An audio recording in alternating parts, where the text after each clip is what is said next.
Assalamu alaikum, ya 'yan uwa maza da mata. Zan ba ku wani labari na abin al'ajabi da mamaki. Da akwai wata ƙawata suna soyayya da saurayinta. Wata rana ya ja ta ya kira ta suka tafi hotel. Ita da ta bi shi suka tafi hotel, ashe ba ta sani ba ya yi gayyan maza guda 3. Kai, a taƙaice dai sai da suka yi ta ji a jikinta don kowanne a cikin wannan mazan da ya yo gayyarsu sai da suka ci ta. Wannan ya ci ta ya sauka, wannan ya ci ta shi ma ya gaji ya sauka, wannan ya ci ta. A taƙaice dai dukansu sai da suka ci ta suka yi mata fata-fata. Ƙarshe ma shi saurayin nata da ya gayyace ta bai yi amfani da ita ba, bi ma'ana bai sadu da ita ba, shi bai ci ta ba, sai su wa'annan. Abin mamaki. Sannan fa in gaya muku jama'a, sun daɗe suna soyayya tare da shi wannan saurayi nata da ya ci amanarta.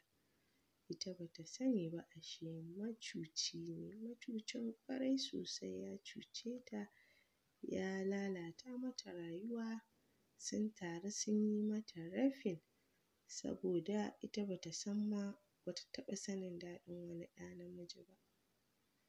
Da budurtarta da komai an lalata mata. Allah ya sawwaƙe.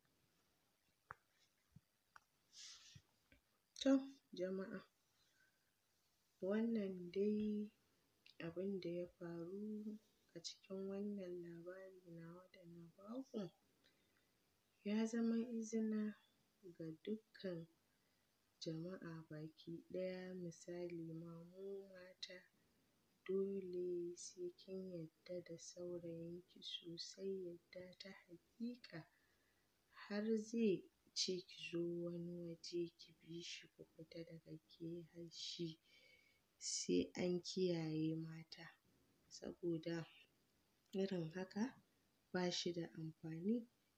Zai cuce ki, zai iya cutar da ke, ya cuce ki sosai. Ke wanda ba za ki taɓa kawo tunanin zai miki haka ba.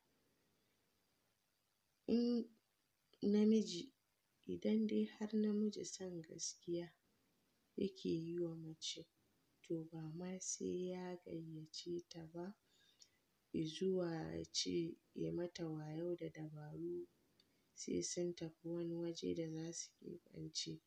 Wannan ba so ba ne, bai kamata ba sam-sam, bai kamata ba gaba ɗaya a kanmu jama'a namiji. Maza ku ji tsoron Allah, wallahi bai kamata ba. In har kana son mace, ka je ka bi diddigi, ka bi duk yadda ya kamata, ka je gidansu ka neme ta ka aure ta. Ko in ma za ku tafi yawon ku ba sai an je hotel ba don bai kamata ba. Gara a samu wani wajen kaman gida, shi ne.